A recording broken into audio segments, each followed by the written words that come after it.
Bonjour à tous. Vacciner le maximum de bovins à temps. La préfecture de Côte-d'Or, dont le département est de plus en plus touché par la dermatose nodulaire, vise une couverture vaccinale totale d'ici à 2 semaines.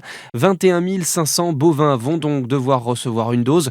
11 000 sont d'ailleurs attendus pour la fin de semaine, sachant qu'après injection, il faut pratiquement attendre 1 mois pour une protection totale de la vache.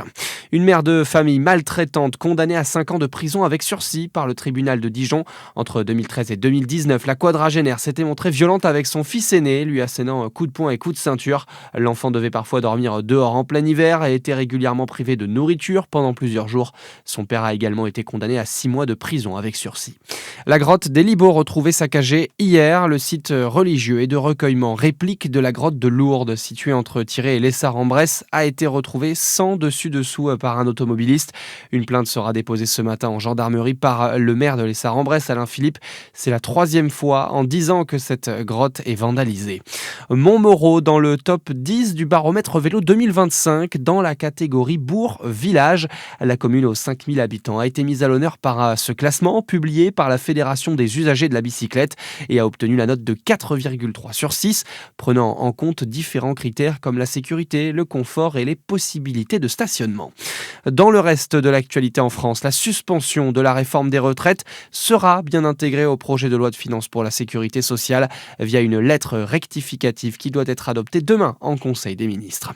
Plus 3,1% en un an, les tarifs bancaires ont fortement augmenté en 2025 selon une récente étude de l'Observatoire des tarifs bancaires.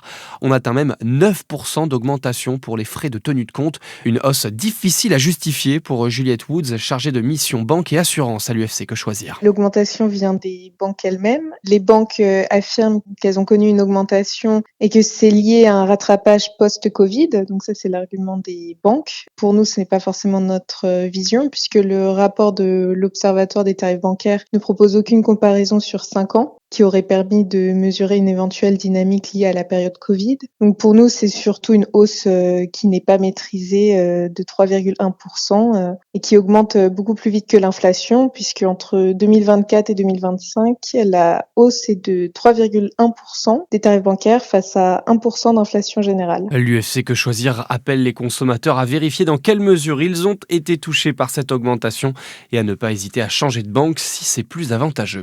Et puis le basket et défaite cruelle pour Bezac hier soir à Fos-sur-Mer. Les Bisontins se sont inclinés 94-92 après prolongation. Besançon est malheureusement toujours dernier de national à la recherche de son premier succès cette saison. Peut-être dimanche avec la réception de Metz mal classée. Voilà pour l'essentiel de l'actualité. À suivre votre météo sur Fréquence Plus.